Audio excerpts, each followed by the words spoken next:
Shri BVS Ramarao గారి గోదావరి కథలు మొదటి భాగం 13/9/20.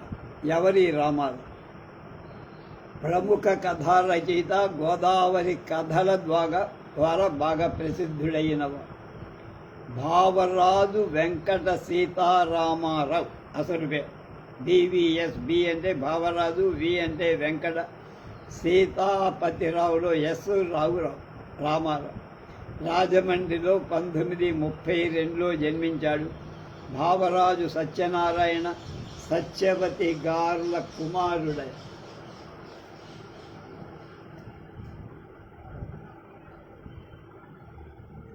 ఆయన సోదరుల్లో ప్రముఖ రచయిత బివి రమణారావు. అందులో భర్త మార్కండేయ అనే చిన్న నాటకం సరదాగా ఉంది. ఆ నాటకాన్ని నేను పనిచేసిన ప్రతి స్కూల్లో దాదాపు వేయించే పిల్లలతో. అలాగే ప్రముఖ ఇంద్రజాలకుడు బివి పట్టాభిరామ్, ప్రముఖ కార్టూనిస్ట్ సత్యమూర్తి, అన్నదమ్ములు వీళ్ళంతా కూడా. ఇతడు మెకానికల్, సివిల్ భాగాల్లో ఇంజనీరింగ్ పూర్తి చేశాడు. మద్రాసులో కేసరి స్కూల్లో చదువుకునే రోజుల్లోనే ముళ్ళపూడి వెంకటరమణ బాపులతో స్నేహం కలిసి ఉద్యోగం, అది చివరిదాకా ఆ స్నేహం కొనసాగి. ఇంజనీరింగ్ పూర్తయ్యాక ఆంధ్రప్రదేశ్ ప్రభుత్వ నీటిపారుదల శాఖలలో ఆయన ఇంజనీరుగా ఉద్యోగంలో చేరారు. గోదావరి ప్రాజెక్టులో 15 ఏళ్ళు junior engineer, assistant engineer, executive engineer తదితర హోదాల్లో పనిచేశారు. ఆ సమయంలో ఆనకట్టల రిపేర్లు, కొత్త ఆనకట్టల నిర్మాణం, బ్యారేజీ నిర్మాణం, హైడ్రాలిక్ గేట్ల నిర్మాణం అలాగే వంటి పనుల్లో భాగస్వామ్యం పొందారు. అనేక వర్క్షాపులు నిర్వహించారు. తర్వాత హైదరాబాదుకు బదిలీ అయి 4 ఏళ్ళు పనిచేసి పదవీ విరమణ చేసి, తర్వాత ఒక ప్రైవేట్ సంస్థలో 25 ఏళ్లుగా పనిచేసి ప్రస్తుతం విశ్రాంతిలో ఉన్నారు. భార్య అన్నపూర్ణ, 2 కుమారులు సత్యకళ, విజయ. 2 కుమార్తెలు వివాహం చేసుకొని హైదరాబాదులో స్థిరం. ఇతడు తన బాల్య స్నేహితుడు ముళ్ళపూడి వెంకటరమణ, ఆంధ్రజ్యోతి సంపాదకుడు పురాణం సుబ్రహ్మణ్య శర్మ ప్రోద్బలంతో కథలు రాయటం మొదలుపెట్టి సంఖ్యాపరంగా కొద్దిగానే రాసిన అన్ని పాఠకుల మన్ననలు బాగా పొందాయి. ఆయన హెడ్డింగే చాలా తమాషా కాబట్టి గోదావరి నదీ పరిసర ప్రాంతాల్లో పనిచేసిన అక్కడి మనుషులు మనస్తత్వాలను గమనించి గోదావరి కథలు రాశాడు. సత్యం శంకర మంచి అమరావతి కథల. ఈ కథలలో ఒక కథ ఆధారంగా మంచు మోహన్ బాబు కుమార్తె మంచు లక్ష్మి గుండెల్లో గోదావరి అనే సినిమా నిర్మించి ఇద్దరు రచించిన కథలలో కొన్ని. అది వాడు చేప, ఇద్దరి ఆఫీసులో ఆవకాయ, గొంతులో వెలక్కాయ, ఇదం బ్రహ్మం, ఎసరు అత్తెసరు, గంగి, గుండెల్లో గోదావరి, తిప్పడు, త్రిలోక సుందరి, పునాది, పుష్కరాల రేవులో పుల్లట్లు, వైరాగి, రాగి డబ్బు. ఆయన రాసిన వాటిలో కొన్ని మనం చెప్పాం. బాపు రమణ తీసిన సినిమాలలో సాక్షిలో, బుద్ధిమంతుడికి, అందాల రాముడు, బంగారు పిచిక మొదలైన 19 సినిమాల అనధికార కళా దర్శకుడు, ఆర్ట్ డైరెక్టర్. 9 సినిమాలలో రచనలో కూడా చేయి పెట్టారు. ఉద్యోగరీత్యా 1958, 61, 70, 82, 87 సంవత్సరాలలో ఆంధ్రప్రదేశ్ ప్రభుత్వం చేత అవార్డు పొందారు. 2014లో బుద్ధవరపు చారిటబుల్ ట్రస్ట్ వారి సర్ ఆర్థర్ కాటన్ స్మారక గోదావరి పురస్కారాన్ని కూడా ఆయన పొందారు. ఆయన ఎలా ఉంటాడో కూడా ఒకసారి చూడాలి మళ్ళీ మనం.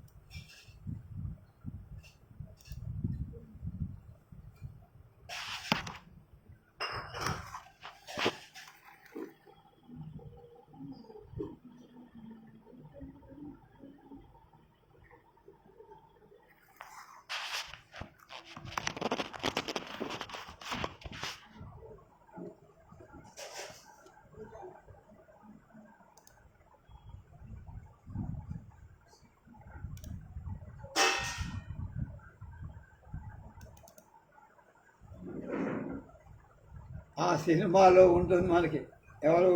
అందాల రాముడి సినిమాలో మొదటి పాటే రాముడేమన్నాడు, సీతారాముడేమన్నాడు. ప్రతి రచయిత జీవితంలో, మనిషి జీవితంలో శీతాకాలం, ఎండాకాలం, వానాకాలాల్లాగా కథలు రాసే కాలం, నాటకాలు రాసే కాలం, మీటింగులు, ఉపన్యాసాల కాలం వగైరా వగైరాలు ఉంటాయి. కళలు కూడా ఒకప్పుడు రాస్తాయి, మా యొక్కప్పుడు రాయు. శిశిర వసంతాల్లాగానే కథలకు కూడా శిశిర హేమంత వసంత ధ్వాంత కాంతులు ఉంటాయి. పూసే కాలం వస్తే చింత చిగురు కూడా పూజదా అంటారు.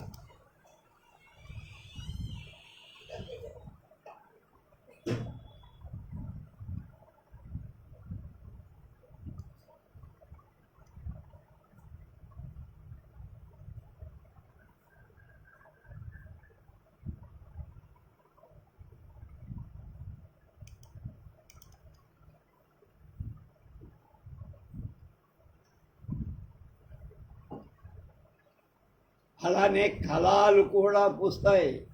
కళలు నిప్పుల్ని, నిజాల్ని కూడా పూస్తాయి. మరొక డౌట్ అనుమానం అంటారు. ఇవన్నీ నీళ్ళ లాంటి కథ, నిప్పుల్లాంటి కథ. వీటిని మనమే రాస్తున్నామా? మన చేత ఎవరైనా రాయిస్తున్నారా? అప్పుడు నాకు అనిపించింది, బాధలు, కష్టాలు, కన్నీళ్ళు మన చేత రాయిస్తాయి. జీవితం మన చేత రాయిస్తాయి. జీవితం అంటే కాలం, కాలానుగుణ్యంబుగన్ అన్నట్లు కాలానుగుణ్యంగా ఎవరో చెప్పినట్లు మనం రాస్తాం. కొందరికి కోపం వచ్చి రాస్తారు, కొందరు ఆకలేసి కేకలేసి రాస్తారు, కొందరు నీళ్లతో కూడా రాస్తారు. ఆ నీళ్లతో రాసిన వాడే ఈ సీతారామం. ఆ నీళ్లు గోదావరి నీళ్లు. అంచేత సీతారాముడేమన్నాడోయ్ చూడమంటున్నా.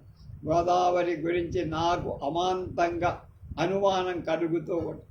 ఈ గోదావరి వెలుగు వెన్నెల గోదావరి అని ఒక ఆయన ప్రకట సత్యనారాయణ మూర్తి గారి అద్భుతమైన నవల ఉంటుంది, మనకు సీరియల్గా వస్తుంది. ఈ గోదావరి తెలుగు గోదావరి, సంస్కృతపు గోదావరి. నన్నయ్య గారి భారతం చదివితే రెండూను అనిపిస్తాయి. అది చాలా అలా ఉంచిదే. ఇంద్రగంటి హనుమత్ శాస్త్రి గారి గౌతమి గాథలు, సీతారాముడి గోదావరి కథలు వెన్ను కాస్తారు. కాచినప్పుడు గోకుడు, వెన్న కాస్తే కాచినప్పుడు గోకుడు వస్తుంది. దాన్ని కూడా గోదావరి అంటారట. అది ఈ గోదావరికి ఉండే రుచి, వెన్న కాచినప్పుడు వచ్చే గోకుడుకు ఉండే రుచి మా చిన్నప్పుడు మా అమ్మ పెట్టేది. ఇప్పుడు కూడా మా ఆవిడప్పుడు పెడుతుంటారు. ఈ కథలకు ఉంటుందని చదవగా పాఠకులు ఇలాగే తేలిగ్గా గ్రహి.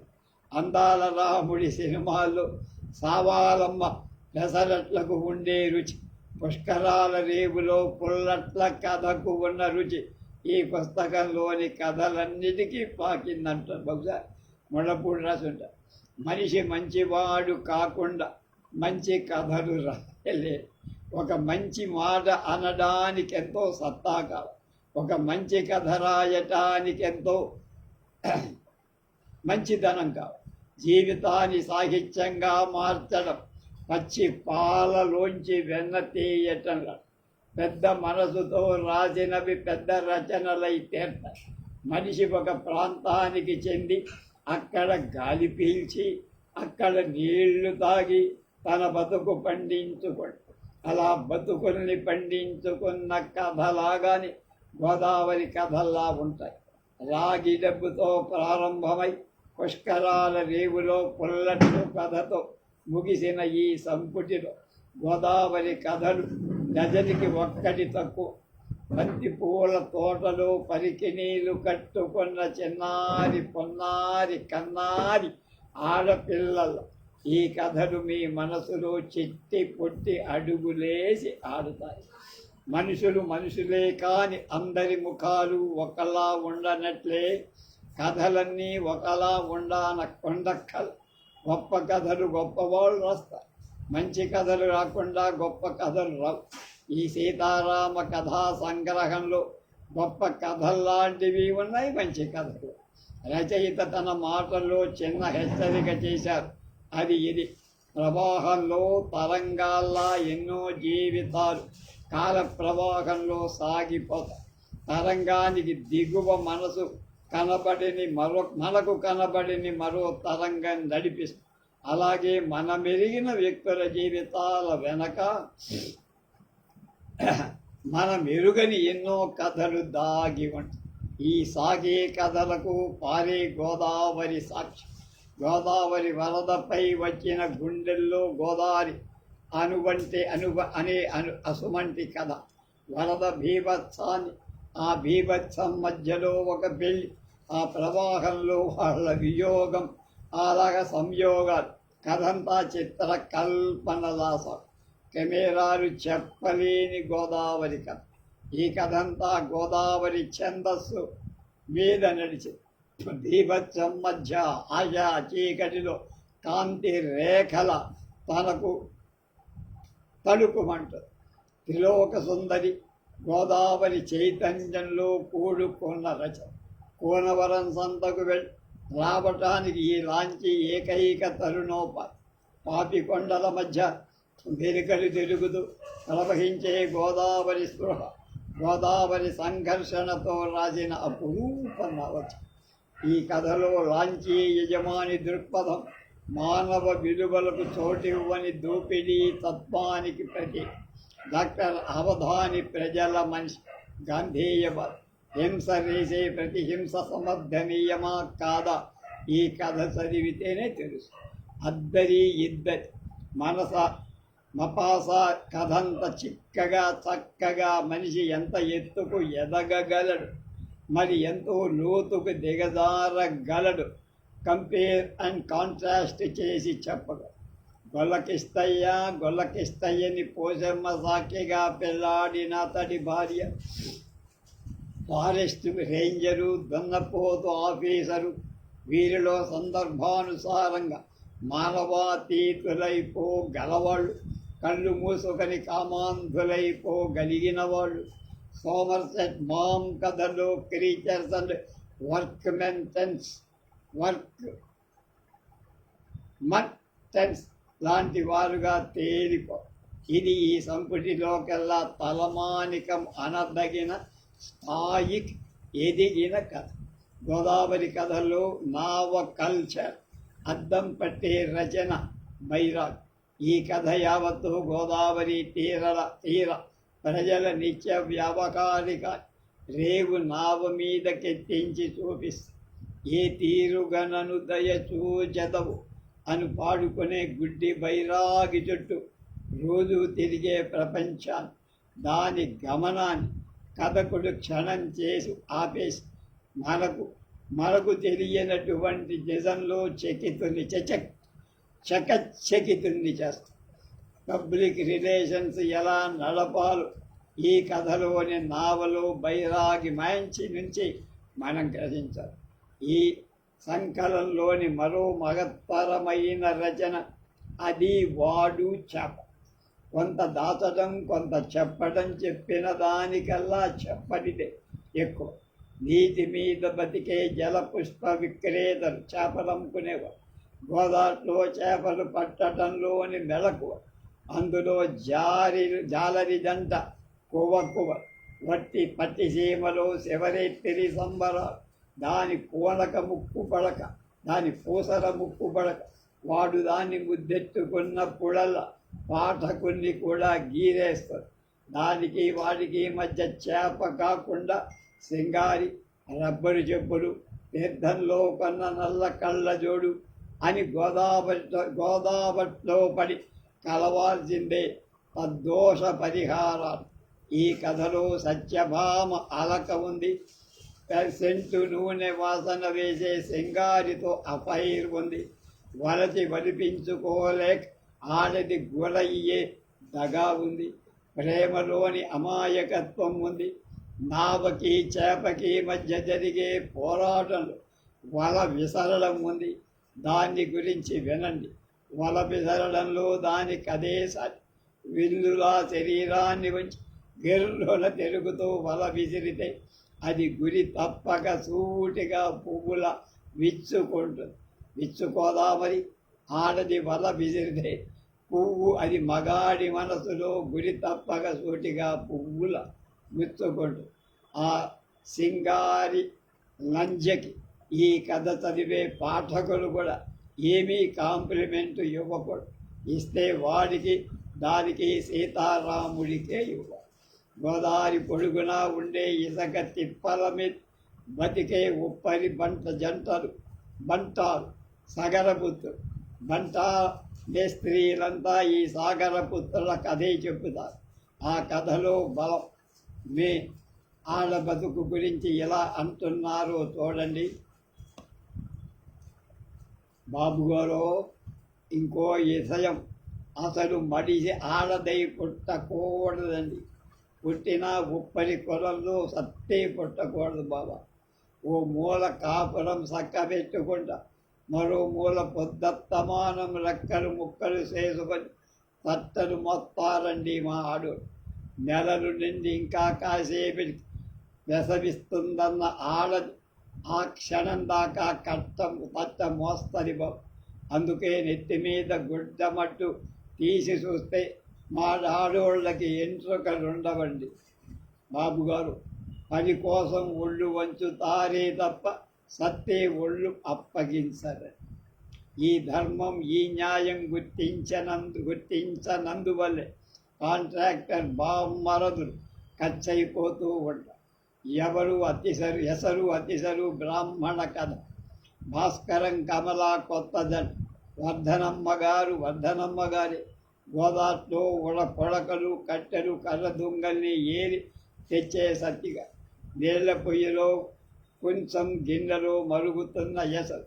వీటితో విలియం సారోయిన్ కానీ ఎర్నెస్ట్ హెమింగ్వే కానీ కథ రాయలేడు. ఎర్నెస్ట్ హెమింగ్వే అమెరికాలో గొప్ప కథానికుడు, నవల రచయిత. The old man and the sea అనే నవలకి దానికి నోబెల్ అవార్డు వచ్చింది.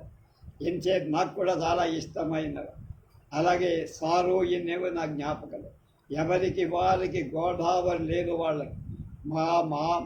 మాగాయ పచ్చడి చెయ్యటం వాళ్ళకి రాదు. నీళ్ల పొయ్యి మీద కొంచెం గిన్నెలో ఎసరు పెట్టడం రాదు కనుక పుల్లలు కొట్టుకు బతికే ఓండి. నాకు పెళ్ళేటండి, అది నన్నుంచుకుందండి అంటాడు ఓపెన్గా బామ్మగారితో సత్తిగా. ఈ కథ మధ్యలో ఉప్పు దాడిలో దాచేసిన బొంత అరటి పండు స్టోరీ ఒకటి. ఈ అందం అమ్మి పుల్లలు కొనడం మా ఇంట వంట లేదు అంటుంది కమల.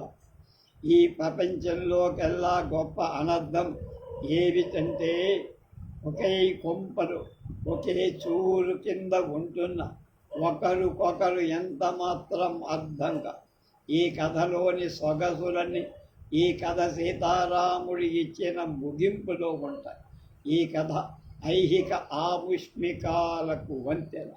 ఇదం బ్రాహ్మ్యం, అది గవర్నమెంట్ వారి ఆస్తి నిమజ్జనం ఫార్స్ మీద కొట్టిన బాణం.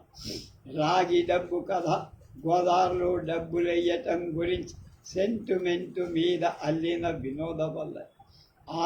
ఆఫీసులో ఆవకాయ కథ కూడా నేటి ఆఫీసుల పనితీరు మీద, ఆఫీసర్ల ప్రవర్తన మీద చిలికిన వ్యంగ్యం.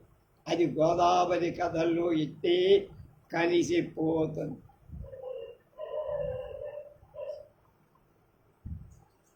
గోదావరి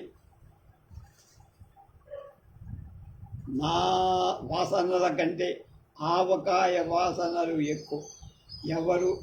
ఎసరు అతిసరు కథలో బామ్మగారు వండిన అన్నానికి జోడైన మాగాయి పచ్చల్లా ఉన్నాయి. బాపు గారు చిత్రించిన బొమ్మలు. పాఠకుడు సత్తిగాడిని చిన్న చూపు చూడకపోతే ఈ గోదావరి కథలు చదివాక బాపు గారి సాయంతో సీతారాముడి కథల పంటంతా జుర్రేసి గోదావరంతా ఈదేసినట్టు ఫీల్ అవుతా. నేను ఒక సత్యాన్ని కనిపెట్టానంటుంది మొళ్ళపూడి రచన. ఈ కథలను సీతారాముడే రాశాడు. డివిఎస్ రామారావు ఎవడో నాకు తెలియదు. నమస్కారం. పురాణం ఇది రాసింది పురాణం సుబ్రహ్మణ్య 13/4/89 విజయవాడ నుంచి రాసి. మొదటి కథలోకి వెళ్దాం. మొదలుపెట్టాం. రాగి డబ్బు. ఆనాడు ఉదయం ఏమండి లేవండి, చూడండి ఎంత దెక్కిందో. అబ్బా ఉండవే, ఇంకా తెల్లారంది, ఇంకా నయం. అబ్బా సరి పాడు పరగడుపునే ఈ బుద్ధులేటండి. నా జుట్టు రేపేస్తున్నారు. అయ్యో దుద్దులు గీకేస్తున్నారు. రాను రాను మీకు కొర్ర చేష్టలైపోయాయండి. అబ్బా కాఫీయే అంటాడు వాడు. సరే కాఫీ పట్టుకొస్తా, మీరు నాకు హామీ ఇవ్వాలి. ఏంటి? మన అమ్మాయిని 3 ముళ్ళు వేడేదాకా మీరు ఈ వ్యాపారానికి సెలవు పెట్టి ఇంటి పట్టున ఉంటా. ఎందుకు ఏమిటండి? బోల్డ్ పనులు ఉన్నాయి. ఏమిటో ఆ బోల్డ్? శుభలేఖ వేయించాలా? అతను ఎప్పుడో ప్రింట్ అయ్యి అడ్రస్తో సహా ఉండ. సాయంకాలం మీకు చూపించి నువ్వెప్పుడు సై అంటే అప్పుడు పోస్ట్లో వేయమని మన గుమాస్తాకు పొలవాయించా. బ్యాండు సన్నాయి వాళ్ళని మాట్లాడు. అడ్వాన్సులు కూడా ఇచ్చేసానే. వంట వాళ్ళని కుదిర్చేసాగా. విడిది అది ఏర్పాటు చెయ్యాలి. ఈ విశాఖలో ఇల్లు కూడా దొరకవు. అదిగో ఆ ఎదురుగా ఉన్న కొత్త మేడంతా వాడుకోమని నాకు ఎప్పుడో తాళం చేయించేసి. పందిళ్ళు గట్రా వేయించాలి. సాయంత్రానికి వేయించమంటే వేయించేస్తా. సరేనా? సరే. అయ్యో రామ, అమావాస్య దాటనీయండి అని ఆవిడ. నీకన్నీ వేళ కోళంగానే ఉంటాయి. లగ్నం పట్టుమని నెల్లాళ్ళు కూడా లేదు. కుర్రాళ్ళిద్దరికీ ఉత్తరాలు రాసి కోడళ్ళిద్దరిని అమావాస్య వెళ్ళాక విధియనాడు పంపించమనండి. అమావాస్య దాకా ఎందుకు? దశమి నాడే పంపించమని నిన్నే ఫోన్లు చేశా. సరేనా? లగ్నం ముంచుకు వస్తోంది. వియ్యాల వారికి లాంఛనాలు ముందుగా అందజేస్తే బాగుండదు. వాళ్ళ సదలే మొగమాడదు. పోనీ మీరోసారి హైదరాబాదు వెళ్ళి వాళ్ళకి ఇచ్చేసి రాకూడదు? వెళ్తా. ఎప్పుడు? ఇవ్వాలి. బడాయి. ఆ ప్యాంటు జేబులో చూడు, టిక్కెట్ రిజర్వ్ చేశానో లేదు. వియ్యపురానికి 3 ఆడపడుచులకి లాంఛనాలు ఎంత ఇస్తే బాగుంటుందంటారు? 5,000. అదేం బాగుంటుందని? మన ఇద్దరి కుర్రాళ్ళ పెళ్ళిళ్ళకి 2,000 2,500 చొప్పున నాకు ముట్టాయి. మనం కూడా అంతే ఇవ్వాలండి. వాళ్ళు ఎంతో మంచివాళ్ళండి. ఆ మాటకు వస్తే వాళ్ళకి ఇంకా ఎక్కువ ఇవ్వాలని. సరేనే, నీ ఇష్టం. అయినా ఇవాళ ఆదివారం. మీ బ్యాంకులో 70 ఎవరు ఇస్తారు? నిన్ననే డ్రాఫ్ట్ తీసుకున్న చొక్కా జేబులో ఉంది. 20,000. వియ్యపురాలికి 5, 3 ఆడల మనిషికి 3,500. ఏమండి, మీది చాలా మంచి మనసండి. మాట్లాడాల. వదలండి. పట్టపగలు మీ దగ్గరికి రావాలంటే భయంగా. మన అమ్మాయికి రోజా లాంటి సంబంధం దొరికిందండి.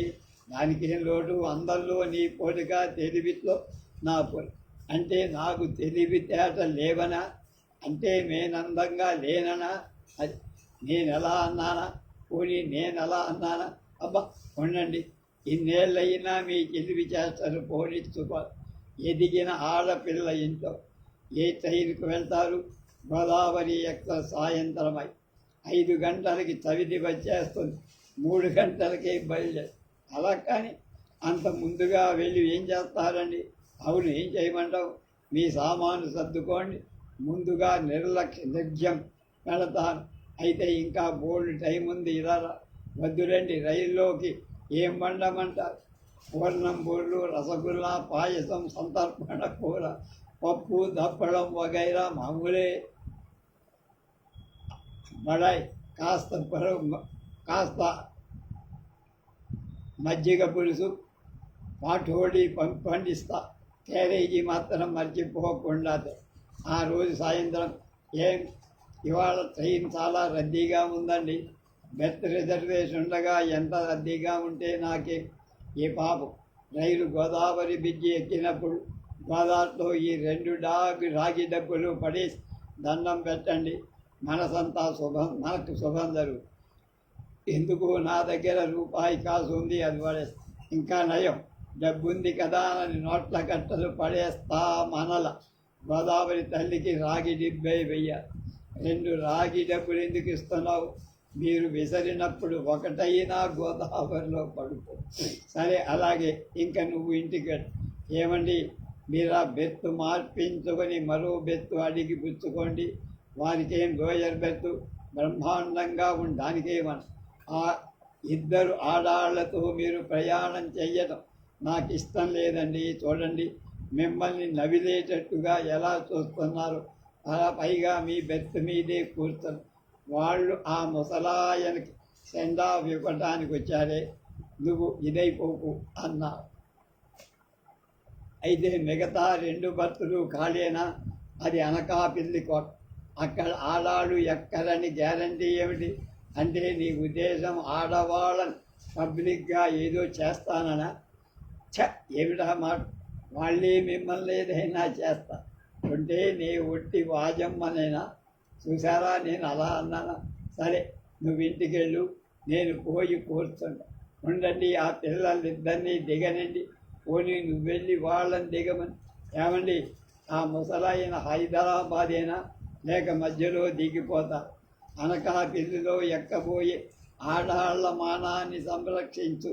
వాళ్ళని నా బారి నుంచి తప్పించడానికి హైదరాబాద్ దాకా వస్తున్నాడు. సరేనా? నవ్వండి మీరు మరీను. ఆ రాగిలకు మాట మర్చిపోకండి. అది నాకు సెంటిమెంట్. ఎందుకు మర్చిపోతా? నీ సెంటిమెంటు నా సెంటిమెంటు కాదా? ఏమనోయ్, నన్ను చూస్తే ఒక క్షణం ఊరుకోలేదు. మరి ఆ 3 రోజులు ఎలా గడుపుతారండి? ఉండలేను. పెద్దెంగు దించేసుకొని ఇంటికి పోదాం పద.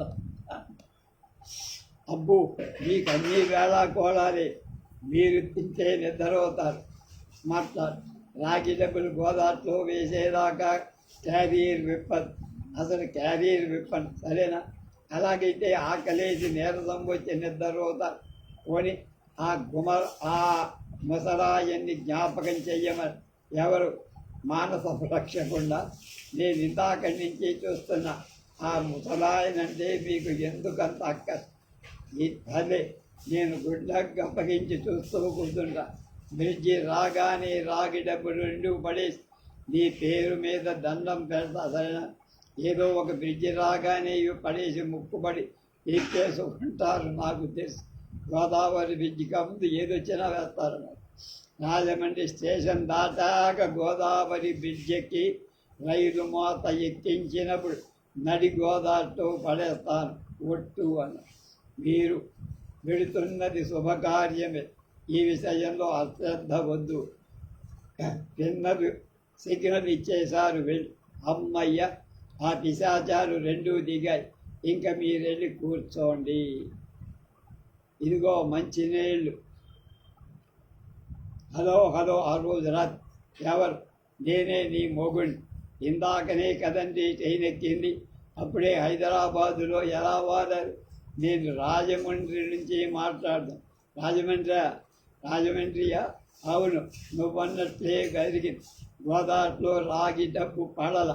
మీరు రాజమండ్రి దాటకుండా గోదావరి ఎలా వచ్చిందండి? అందులో ఏదో తెరకాసు. అబ్బా చెప్పేదనవే, నాకు అర్థమైపోయింది. మీరేదో ఇలాంటిది చేస్తారని నాకు మొదటి నుంచి అనుమానం. నేను నెడదవోళ్ళు దిగి వెనక్కి వచ్చేసానే. ఎందుకుట పాపం? రైలు లేట్ అయింది. నాకు నిద్రకు ముంచుకొచ్చింది. బ్రిడ్జి మోతకు లేచి డబ్బులు విసిరేద్దామంటే ఆ ముసలి పీరక కిటికీ తలుపు వేసుకొని మేకులు బిగించేశాడు. ఎంతకీ ఊళ్ళ దబాయించకండి. ముందర చెప్పండి. అనకాపల్లిలో ఎంతమంది ఎక్కారు? 2. ఎన్నేళ్ళుంటాయి? 12 ఏళ్ళు. ఎన్నేళ్ళుంటాయి? 18, 32. ఇంకా ఎందుకు బుకాయిస్తారు? ఆ ముసలాయిని ఆడిపోసుకుందు. ఏమిటేను పనిది? ఇంతకీ మీ పక్కనున్నది 18 ఏళ్ళదా 32 ఏళ్ళు? అబ్బా వాళ్ళిద్దరూ మగాళ్ళే. నా మీద ఒట్టు. నేను చాలా బాధగా ఉంది కదండి. నీ బొంద కిటికీ తలుపులు మేకులేస్తే తలుపు తీసుకొని బయటి కిటికీలోంచి విసరత్తుగా ఆ పని చేశా. అప్పటికే గోదావరి దాటి గట్టొచ్చేసి పోనీ తిరుగు ప్రయాణంలో వెయ్యెత్తుగా ఏమో నువ్వు ఇన్నిసార్లు గుచ్చి చెప్పావు. నేనేదో సెంటిమెంటుగా ఫీల్ అయ్యి నిడదవోళ్ళలో రాజమండ్రి వెళ్ళే ట్రైన్ సిద్ధంగా ఉంటే ఎక్కేశా. ఉద్ధరించారు. నీ మకాం ఎక్కడ? Apsara hotel, room number 101. Hotel తలుపులు గట్టిగా బిగించుకోండి. కేసు చేసుకోవచ్చు, ఫ్యాన్ వేసుకోవద్దు. మీకు అట్టే జరుగు చేసి రేపు ఉదయమే ఫోన్ కొట్టి లేపుదా. టెక్స్ట్ అండి ప్లీజ్. ఇంకా ఏమిటండి అర్ధరాత్రి వేళ అంకమ్మ శివాలు ఏవో ఒకటి మాట్లాడివే, నాకు నిద్ర పట్టేదాకా. గోదావరిలో రాగు డబ్బులు ఎప్పుడేస్తారు? పొద్దున్న లేచి లేవడంతో ఆ పని చేసి ఈస్ట్ కోస్ట్ ఎక్కేస్తారు. పాటోడి పూర్తిగా తిన్నారా? మాటలేదు. మజ్జిగ పులుసులో ఉప్పు తక్కువైనట్టు ఉంది. విడిగా పొట్టంలో కట్టి ఉంచా, వేసుకోలేకపోయారా? నో జవాబు. ఇదిగో మిమ్మల్ని, ఇంతలోనే ముద్దు నిద్ర. మిమ్మల్ని ఫోన్ పెట్టేస్తున్నా. మర్నాడు ఉదయం, హలో, నేనే. ఏమండి, నిజంగా మీరేనా? ఒట్టు నీతో. అమ్మయ్య, పొద్దుటించి ఎంత కంగారు పెట్టేశారండి. అది 3వసారి మీకు ఫోన్ చేయదు. అసలు మీరు బయటకి ఎందుకు వెళ్ళారు? ఎందుకేమిటి? గోదావరితో స్నానం చేయడానికి. బ్రాహ్మణి చేత సంకల్పం చెప్పించుకొని నువ్విచ్చిన రాగు డబ్బులు పడి దండం పెట్టాను. ఇంకా రాత్రికి మీరు ఏ టాక్సీయో కట్టించుకొని నిన్నటి పాపిస్తే రైలు వెదవాళ్ళు పట్టుకొని ఎక్కేశారేమో అని ఎంతో భయపడిపోయి. మీరు ఎంతకైనా సమర్థులండి. ఇంతకీ ఏమైంది? ఏమవుతామేమిటండి? మీ రేడియో వెళ్ళేదా? లేదు. నిన్న మీరు ఎక్కిన రైలు కాజీపేట యువత గూడ్స్ బండిని ఢీ కొట్టుకొని తిరగబడి అందులోని ప్రయాణికులు బతికి బట్ట కడదారన్న నమ్మకం లేదు. అయ్యో బాబోయ్, అవునండి, ఆ గోదావరి తల్లి మిమ్మల్ని కనిపించి రక్షించింది. కానీ నీ సెంటిమెంటే నన్ను కాపాడిందే అన్నారు. అది మొదటి కథ. రేపు ఎసరు అత్తిసరు కథ.